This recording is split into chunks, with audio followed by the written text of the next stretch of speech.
আসসালামু আলাইকুম রহমতুল্লাহি ওবারাকাত। প্রবাসী জামায়াতে ইসলামের কিছু সমর্থক বা নেতা জানি না, কিন্তু গুজববাজ কিছু প্রবাসী গুজববাজ, গুজব ছড়ায়, মিথ্যাবাদী।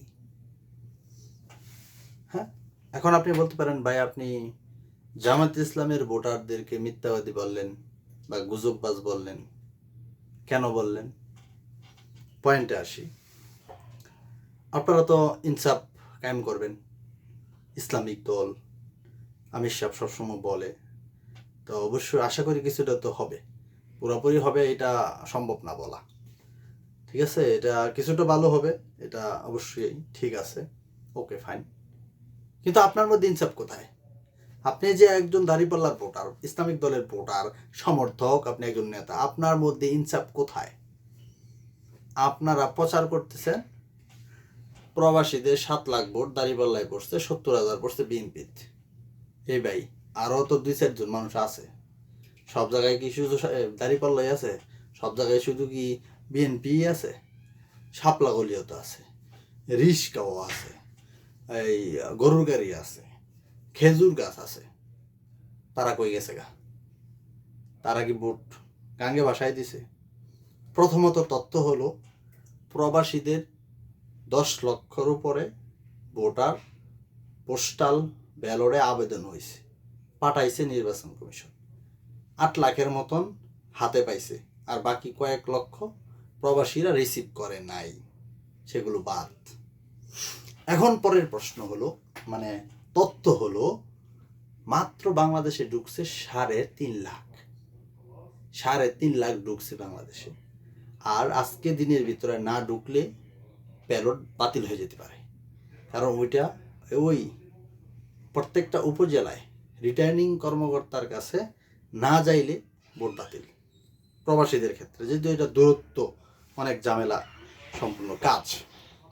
এখন পয়েন্টে আসেন, তাহলে আপনারা যেটা গুজব ছড়াইতেছেন যে 7 লাখ প্রবাসীদের 7 লাখ ভোট দাঁড়িপাল্লায় পড়ছে, 70,000 পড়ছে বিএনপিতে, এটার তথ্য আপনি কোথায় পেলেন? এই তথ্য তো দেওয়ার এখনো কারো সম্পন্ন হয় নাই, কারণ এই পোস্টাল ব্যালট তো এখনো প্রিজাইডিং অফিসারের কাছে যায় নাই। উপজেলা প্রিজাইডিং অফিসারের কাছে যাওয়ার পরে এটা খুললে তারা হিসাব করব, এখনো যাই নাই। তাইলে আপনি ওই ভিডিওটা বানায় মানুষকে কি বুঝাইতেছেন? আপনি ওই ভিডিওটা কেন দিলেন? আপনি এটা কি সঠিক করছেন? আপনি কোন দলের ভোটার না কি ওইটা বিষয় না, কিন্তু আপনি যে ভিডিও বানাইলেন 7 লাখ ভোট খালি দাঁড়িপাল্লায় বসছে, এই যে একটা মিথ্যা ছড়াইতেছেন, এটা কি আপনি ভালো করছেন? বলেন আপনি প্রবাসী, যে ভিডিওগুলো ছাড়েন বা আমি দেখি 2 দিন ধরে, মানে কয়েকদিন ধরে যে দেখি খালি 7 লাখ ভোট প্রবাসী খালি দাঁড়িপাল্লায় দিছে। ওর ভাই, আপনি এই হিসাব কোথায় পাইলেন? এই হিসাব আপনি কোথায় পাইলেন এটা বলেন, তাহলে আপনি সঠিক না ব্যাঠিক? আপনি আপনার দল সাপোর্ট করেন ভালো কথা, ভোট দিচ্ছেন ভালো কথা, গুজবটা ছড়াইলেন কেন? তখন তো একটা ভাই আপনার দলকে গালি দিবে যে হারা বাটপার। এটা হয়তো কিছু সংখ্যক মানুষ করছে, সবাই তো না। কিন্তু এই যে বাটপারিটা আপনি করলেন, আপনার হয়তো ইয়ার কারণে শেয়ার করলেন, আর একজন বুঝছো এটা শেয়ার করলো, এই যে এটা একটা বাটপারি না? এটা একটা গজব না? মিথ্যা তথ্য না? তাহলে আপনি কি এটা ভালো করছেন? এটা কি ভালো করছেন, এটা আমার একটু বুঝবেন। এই তথ্য আপনি কোথায় পাইছেন? এই তথ্য তো এখনো বের হওয়া সম্ভব না, কারণ এই তথ্য আরো কয়েকদিন লাগবে। এটা নির্বাচনের দিন ওই কেন্দ্রে গিয়ে বের হবে যে কতগুলো পোস্টাল ব্যালট আইছে ওই উপজেলার কাছে। তাহলে আপনি এটা পাইলেন কিভাবে? এখন বলেন আপনি সঠিক না ব্যাঠিক, আর আমার কথায় কোনো ভুল আছে কি না এটা কমেন্ট করবেন।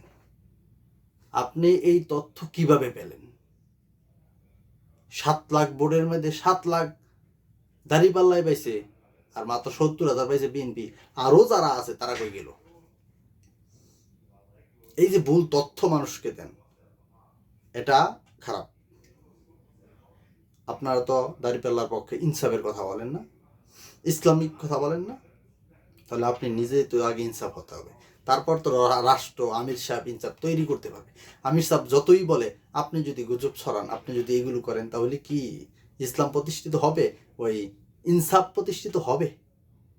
নিজেরা সতর্ক হন, ভালো কিছু শেয়ার করেন, ভালো কিছু উপস্থাপন করেন, আরেকজনের বদনাম করেন, কোনো সমস্যা নেই। সে একটা বললে সেটা সঠিক না বললে, ব্যাঠিক বললে তার বদনাম করবেন, কিন্তু গুজব ছড়িয়ে মানুষকে বিভ্রান্ত করা থেকে বিরত থাকবেন।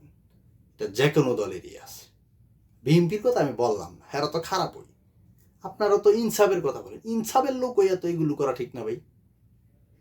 আমি বিএনপির তো খারাপই কই, বিএনপি খারাপ, কিন্তু ইনসাফের লোক হইয়া আপনি যদি খারাপ করেন, তাহলে খারাপ বিএনপি আর ইনসাফওয়ালা ব্যক্তির মধ্যে পার্থক্য কোথায় থাকে? তাহলে তো দোনোজনই খারাপ হইলেন। তাহলে আপনি কিসের বয়ান দেবেন আমাকে যে আমি ইনসাফ করব? যারাই করেন, হয়তো আপনি কিছু সংখ্যক মানুষ করার কারণে জামাত ইসলামের বদনাম হবে। তো সুতরাং আপনি যদি ওই দলকে ভালোই বাসেন, তাহলে ওই দলের পক্ষে গুজব ছড়াবেন না। সেটা আপনি বিএনপিরই হন, সেটা আপনি জামাতেরই হন, গুজব ছড়াতে থেকে বিরত থাকবেন।